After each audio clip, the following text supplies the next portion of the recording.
السلام عليكم ورحمة الله وبركاته. ازيكم يا شباب؟ عاملين ايه؟ شباب ثالثة ثانوي. ان شاء الله رب العالمين هنخش دلوقتي على الجزء الرابع من حل درس السلك المستقيم. السؤال الثاني على طول بيقول لك الشكل المقابل يوضح سلكان يمر بكل منهما تيار كهربي. الاول عمودي على الصفحة وتياره نحو الخارج وشدته 2 امبير، والثاني في مستوى الصفحة وتيار شدته 4 امبير. فإن شدة عايز الاول شدة المجال للسلك الاول. خلاص، عند النقطة ايه؟ عند النقطة اكس. دي النقطة اكس وده السلك الاول. خلاص، فانا عايز كثافه الفيض واتجاهه.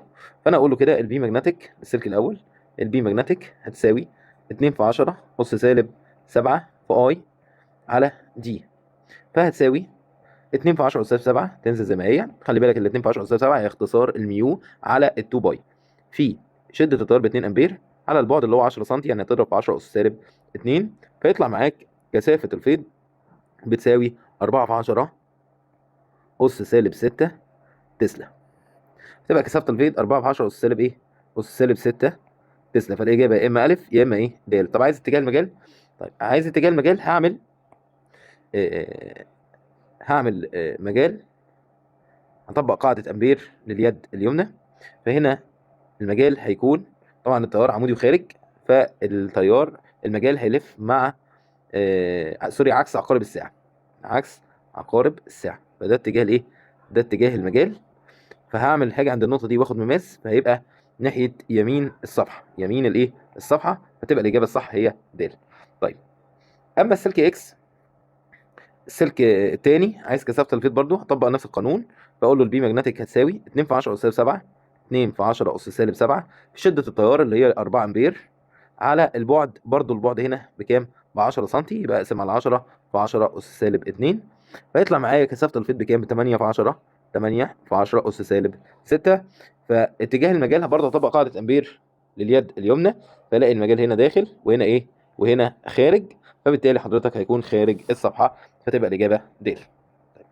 عايز المحصله. طيب كده كده المجالين دول متعامدين، يعني ده جاي عمودي، جاي في مستوى الصفحه، في مستوى الصفحه والى اليمين عند النقطه اكس، وده عمودي وايه؟ وخارج. فانا هنا هشتغل بقانون فيثاغورس ان البي توتال هتساوي الجذر التربيعي لبي 1 تربيع زائد بي 2 تربيع. يعني اقول له البي توتال هتساوي الجذر التربيعي وافتح قوس كده. خلاص، لمين؟ لكثافه الفيض للسلك الاول اللي هو 4 في 10 اس 6، 4 4 4 في 10 اس سالب 6 بس تربيع، زائد كثافه الفيض للسلك الثاني اللي هو كام؟ 8 في 10 اس سالب 6، 8 في 10 اس سالب 6 الكل ايه؟ الكل تربيع. فتطلع معايا 8 و9 من 10 في 10 اس سالب 6 تسلا. تبقى الاجابه ج. طيب، اما بالنسبه للسؤال رقم 3، السؤال رقم 3 محصله كثافه الفيض عند النقطه اكس. طبعا السلكين هنا في نفس الاتجاه، فبينهم طرح، خارجهم جمع. فالتيارين هنا هيكون بي توتال بتساوي بي 1 ناقص بي 2، لان كثافه الفيض للسلك الاول خلاص كثافه الفيض للسلك الاول اكبر من كثافه الفيض للسلك الثاني. طيب، اما عند النقطه واي فهيكون محصله المجالات او المجالات هنا هتكون متعامده. مجال بي هيكون متعامد عشان ما بينهم زاويه كام؟ زاويه 90. فالمجالات هنا هتكون متعامده، فاقول له ان البي توتال هنا هتساوي الجذر التربيعي لبي 1 تربيع زائد بي 2 تربيع. هو هنا مش عايز ارقام، هو عايز بس القوانين.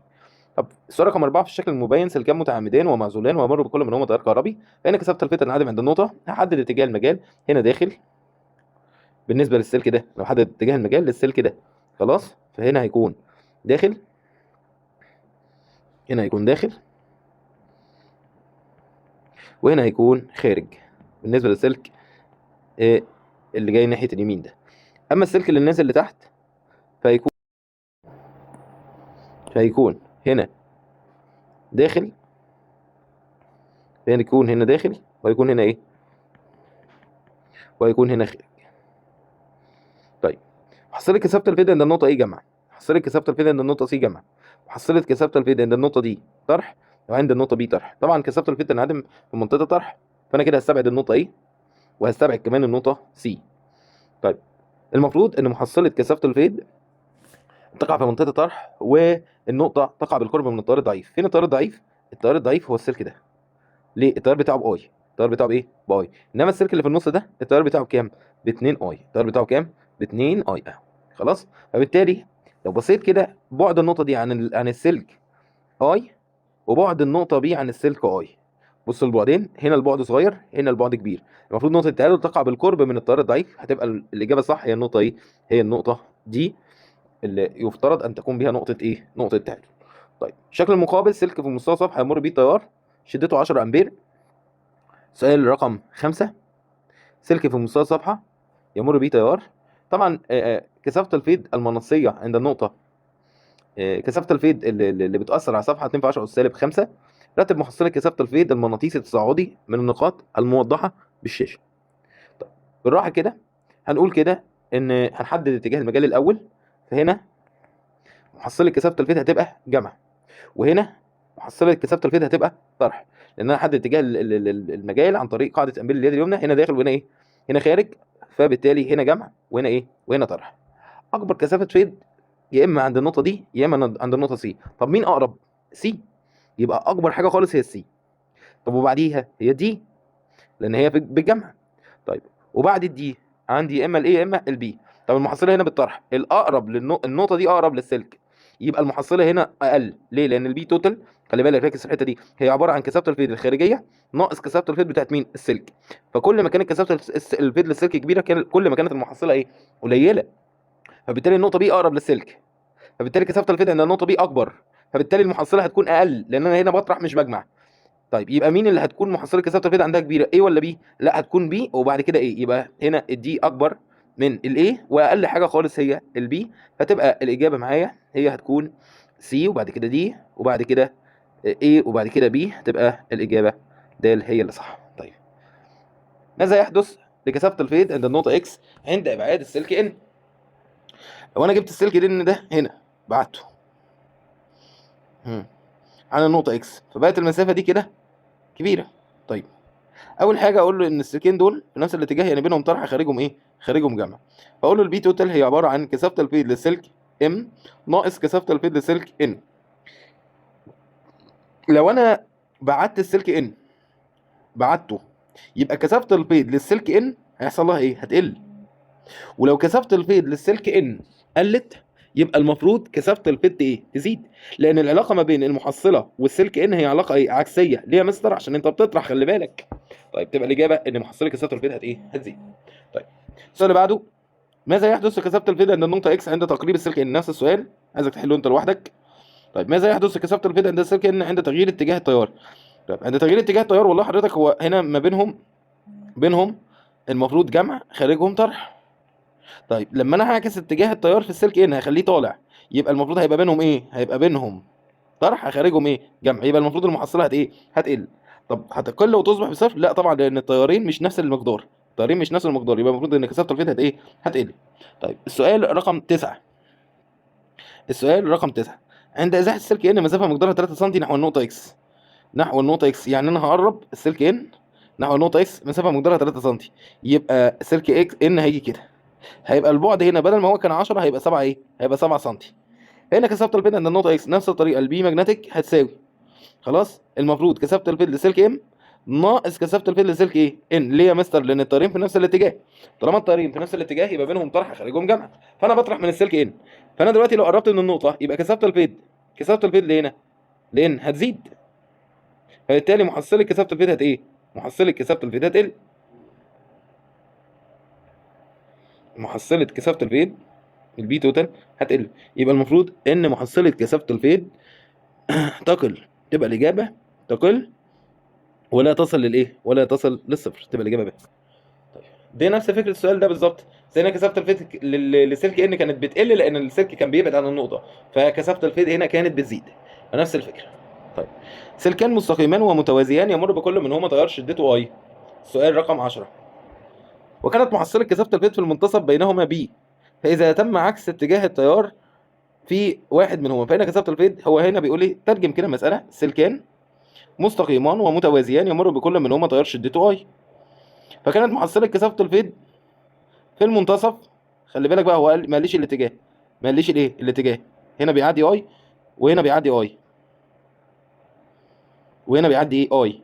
يعني التيارين قد بعض، وكانت محصله كثافه المنتصف ببي، يعني محصله كثافه الفيض ما انعدمتش. ومعنى ان هي ما انعدمتش، معنى ان هي ما انعدمتش يبقى الطيارين مش في نفس الاتجاه. معنى كده ان الطيارين في عكس الاتجاه، لان لو الطيارين قد بعض في الاتجاه او في نفس الاتجاه يعني، فالمفروض المحصله تنعدم. ليه؟ لان الطيارين متساويين. فطالما هي ما انعدمتش يبقى الطيارين في عكس الاتجاه. تمام. طيب لو انا عكست الاتجاه احداهما، يعني انا عكست اتجاه واحد منهم، ايه اللي هيحصل لما حصلت كثافه الفيض؟ ما هو معنى كده حضرتك ان الطيارين هيبقوا في نفس الاتجاه، يبقى كثافه الفيض ما بينهم هتبقى بايه؟ بصفر. هنا السؤال رقم 11، الشكل المقابل الترتيبي الصحيح لكثافه الفيض بي 1 وبي 2 وبي 3. السلكين هنا في عكس الاتجاه، بينهم جمع خارجهم طرح. يبقى انا هقول له اكبر حاجه خالص هتبقى البي 2، لان هي موجوده في منطقه جمع. اكبر من، والله البي 3 ولا البي 1؟ مين اللي قريب من السلك الكبير؟ البي 1، يبقى بعديها على طول البي 1. واقل حاجه خالص عشان هي قريب للسلك الضعيف هتبقى البي 3، فتبقى الاجابه البي 3، فتبقى الاجابه ب 2 اكبر من بي 1 اكبر من بي 3، ب 2 اكبر من بي 1 اكبر من بي 3، تبقى الاجابه ب. خلاص ده السؤال رقم 11. السؤال رقم 12 جه دور تاني 2022. الشكل المقابل يمثل سلك بس ده انا حليته في الفيديو اللي قبل كده، هسيبه. هو الاجابه هتطلع بباي، ده نفس السؤال اللي جه، بس هتلاقيه في السؤال اللي فوق في الفيديو اللي قبل كده، الجزء الاول يعني. اذا كانت كثافه الفيض عند النقطه اكس هي بي، كثافه الفيض عند النقطه اكس ببي، فان كثافه الفيض عند النقطه واي بقد ايه؟ طيب بالراحه، انا هحل السؤال ده واحده واحده. عايز كثافه الفيض عند النقطه واي بكام بي؟ طيب بالراحه كده، الطريقين دول قد بعض، السلكين دول عكس بعض في الاتجاه، يبقى بينهم جمع خارجهم ايه؟ خارجهم طرح. يبقى اقول له كثافه الفيض عند النقطه واي بتساوي كثافه الفيض للسلك الاول ناقص كثافه الفيض للسلك الايه؟ التاني. طيب هاخد الاثنين في 10 اس 7 عامل مشترك، وهطرح بقى، هما كده كده نفس الايه؟ نفس التيار يعني. هطرح تيار السلك الاول اللي هو باي على بعد النقطه عن السلك الاول اللي هي ب 2 دي.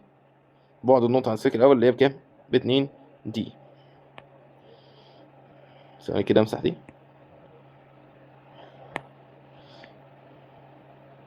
اي واحد اللي هي باي على بعدها بكام؟ ب 2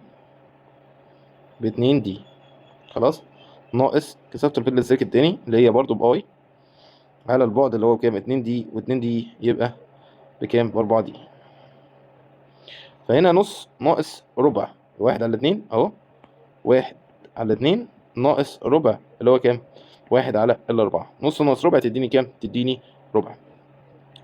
فبالتالي هتساوي ربع 2 في 10 أس سالب 7 في اي على دي. خلاص. طيب ده كده كثافة الفيض عند النقطة ايه؟ عند النقطة واي. طب كثافة الفيض عند النقطة، كثافة الفيض عند النقطة اكس، كثافة الفيض عند النقطة اكس هتساوي، المفروض ان هي بالجمع، يبقى بي 1 زائد بي 2. طيب هاخد 2 في 10 أس سالب 7 عامل مشترك، وافتح قوس، تبقى اي كام؟ اي على كام دي؟ اي على دي زائد اي على دي. اي على دي زائد اي على دي تديني كام؟ تديني 2 اي على دي، يبقى تبقى 2 خلاص، وافتح قوس، 2 في 10 أس سالب 7 في اي على دي. طب ده كده البي توتال عند النقطة ايه؟ عند النقطة اكس. لو انا قسمت البي توتال عند النقطة اكس اللي هي بتساوي ايه؟ بي. لو انا قسمت، فانا هقسم كده، هاجي على جنب كده واقسم بي توتال بي واي او بي اكس على بي واي. طبعا بي اكس اللي هي بايه؟ ببي، فامسح اكس كده واقول ان هي بي. طب وبي اكس ديت اللي هي بكام؟ ب2، وبي واي اللي هي بكام؟ وبي واي اللي هي بكام؟ بربع. مقام المقام يطلع بسط، يبقى هتساوي بي على بي واي اللي انا مش عارفها بتساوي 8 على 1، طرفين في وسطين، يبقى البي واي هتساوي 1 في بي على 8، تبقى بي على 8، تبقى الإجابة ب هي اللي صح. طيب شوف السؤال اللي بعده، سؤال رقم 14 جه في 22. شكل مبين يوضح سلك موازي للصفحة ويمر به تيار موضوع في مجال مغناطيسي كثافة فيده B وهو متعامد عليه، فإن الترتيب الصحيح لكثافة الفيض لنقاط A و B و C و D. طبعا هجيب اتجاه المجال. أو السؤال ده أنا حليت فكرته، فكرة السؤال دوت هي نفس الفكرة اللي موجودة في السؤال ده. السؤال ده نفس الفكرة دي، فهسيبه لك برضه أنت تحله. طيب السؤال 15 برضه هسيبه لك تحله، سؤال عبيط، العلاقة بين كثافة الفيض والبعد العمودي للنقطة. السؤال رقم 16 ده بيتكلم على القوة، ما تحلوش دلوقتي أو ده مش وقته أصلا، مكانه غلط في المذكرة. تعالى هنا سؤال رقم 17، إذا كانت النقطة إكس نقطة تعادل، فإن مقدار واتجاه التيار في السلك بي. طيب هطبق قانون نقطة التعادل، اي اي على اي بي بتساوي جي اي على جي بي. طيب اي اي بكام؟ ب8، واي بي مش عارف. طيب ودي اي بكام؟ بعد النقطة اكس عن السلك ايه بكام؟ ب4 و12، يبقوا كام؟ 16 سنتي. وبعد النقطة اكس عن السلك بي بكام؟ ب4 سنتي. 16 على 4 فيها ال4 على الواحد، طرفين في وسطين، يبقى الاي بي هتساوي واحد واحد واحد في 8 على 4، يبقى 8 على 4 يعني هتطلع معايا ب2 أمبير. طيب طلع معايا التيار ب2 أمبير. طب واتجاهه؟ والله النقطة دي واقعة خارج السلكين. خارج السلكين يعني بين السلكين طرح أو خارج السلكين طرح وبينهم إيه؟ جمع. وده بيحصل إمتى؟ لما يكونوا الطريقين في عكس بعض الاتجاه. يبقى هتبقى الإجابة يا ب يا د، وعندك الإجابة ديت مكررة، اختار أي واحدة فيهم. طيب هنا في الشكل المقابل محصلة كثافة الفيض عند النقطة ام. طيب النقطة ام عندي سلك 2 3 4، السلكين دول في نفس الاتجاه، السلكين دول في نفس الاتجاه. طيب ويبقى بينهم طرح خارجهم ايه؟ جمع. طيب والنقطة ام تقع في منتصف المسافة ما بينهم، يعني المسافة دي قد المسافة دي. امتى حضرتك نقطة التعادل تقع في منتصف؟ لما يكون نقطة واقعة في منتصف المسافة بين سلكين في نفس الاتجاه وليهم نفس المقدار، دي كثافه الفيض هنا هتلاقي كثافه الفيض هنا. ونفس الطريقه هنا برضو كثافه السلك اكس والسلكين دول ب5 امبير، السلك ده والسلك ده، وفي نفس الاتجاه برضو بينهم طرح خارجهم جمع، والبعد هنا قد البعد هنا بالظبط. يبقى برضو كثافه الفيض للسلك ده هتلاقي كثافه الفيض للسلك ده، يبقى المحصله هنا هتبقى بصفر. طيب اما السؤال رقم 19، سلك يمر به تيار داخل الصفحه وموضوع بين قطبين مغناطيسيين كما هو مبين، فإن شدة المجال المغناطيسي عند النقطة A و B. طيب بص بقى ركز معايا هنا. أنت هنا هتعمل لي مجال للسلك ده، حوالين السلك ده هتطبق قاعدة أمبير لليد اليمنى. هتطبق قاعدة أمبير لليد الإيه؟ لليد اليمنى. ثواني كده. طيب أول حاجة حضرتك لما تيجي تطبق قاعدة هتلاقي إن التيار بيمشي عكس عقارب الساعة. عكس عقارب الساعة بيمشي كده. خلاص؟ بيمشي إزاي؟ بيمشي كده. طيب المفروض بقى حضرتك هتطلع مجال من الأقطاب المغناطيسية من القطب الشمالي للقطب الجنوبي. انت عارف ان اتجاه المجال من القطب الشمالي رايح للقطب الايه؟ الجنوبي، بالشكل ده. ده كده اتجاه المجال بتاع المغناطيس. يبقى ده اتجاه مجال المغناطيس، خلي بالك ده اتجاه مجال المغناطيس من ان راح لاس، من ان راح لاس، من ان راح لاس. تاني ده اتجاه مجال المغناطيس من ان راح لاس، من ان راح لاس، من ان راح لاس. اتجاه المجال بتاع السلك، اتجاه مجال السلك بيلف ازاي؟ بيلف ها عكس عقارب الساعه لما تحددوا قاعده امبير لليد اليمنى، عكس عقارب سوري مع عقارب الايه؟ مع عقارب الساعه كده، ويلف مع عقارب الساعه. واتجاه المجال المغناطيسي الناشئ عن المغناطيس هيبقى كده. بص هتلاقي ان السلك ده او النقطه بي هتلاقي المجال عندها في نفس اتجاه المجال، والنقطه بي او ايه عندها اتجاه المجال عكس اتجاه المجال. يعني ده مجال المغناطيس، ده مجال السلك، ده مجال المغناطيس، ده مجال السلك. خلاص؟ فهنا المجالين عكس بعض، هنا المجالين مع بعض، يبقى هنا المحصله بالطرح، هنا المحصله بالجمع. يبقى كثافه الفيض عند النقطه بي اكبر من كثافه الفيض عند النقطه ايه. خلاص؟ طيب تاني كده.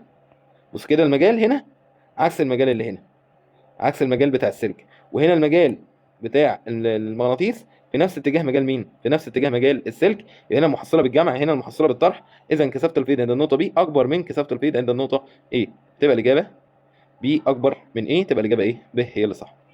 طيب السؤال الاخير، السؤال رقم 20، عايز محصله كثافه الفيض سلك مستقيم ايه عمودي على الصفحه يمر به تيار خارج الصفحه ينتج عنه فيض مغناطيسي كثافته اتش تسلا. اذا كانت المركبه الافقيه المجال الارض هي اتش تسلا وفي الاتجاه الموضح، فإن الترتيب الصحيح لكثافة الفيض التصاعدي. عذرا معلش، عايز راجع من الشغل وجعان والله، فمعلش يعني لو باكل يعني وانا بصور. المهم، فعايز الترتيب الصحيح لكثافه الفيض. اول حاجه حدد اتجاه المجال بتاع السلك. السلك هنا عمودي وخارج، ها، السلك هنا عمودي وخارج اهو، السلك عمودي وخارج. هيديني مجال عمودي، هيديني مجال بالشكل ده، الف كده عكس عقارب الايه، عكس عقارب الساعه. يبقى حدد كده اتجاه المجال عن طريق قاعده امبير. اليد اليمنى ده اتجاه الايه، المجال الناشئ عن دوران، او ده اتجاه المجال الناشئ عن مرور تيار كهربي في سلك عمودي وخارج من السطح. خد مماس عند النقطه 1، خد مماس عند النقطه 2، خد مماس عند النقطه 3، خد مماس عند النقطه 4. لو بصيت كده هتلاحظ ايه، ان مجال الارض عمودي على مجال السلك، فهنا هتاخد الجذر التربيعي. هنا المجال، هنا المجال عكس المجال، المجال هنا طالع، المجال هنا نازل، فهنا هتطرح. هنا المجالات متعامده، فهنا هتاخد الجذر التربيعي. هنا المجال في نفس اتجاه المجال، مجال الارض في نفس اتجاه المجال بتاع مين، بتاع السلك، يبقى هنا هتجمع. يبقى مين اكبر حاجه؟ اكبر حاجه في الجمع، اكبر حاجه في الجمع، وبعد كده الجذر، وبعد كده الطرح. يبقى اكبر حاجه خالص كثافه الفيض عند 4، اكبر من كثافه الفيض عند 3 اللي بتساوي كثافه الفيض عند 1، اللي اكبر من كثافه الفيض عند 2 عشان بتطرح. يبقى هنا هتاخد الجذر وهنا هتجمع، تبقى الاجابه الصح هي الاجابه د. واشوفكم في فيديو الملف الدائري.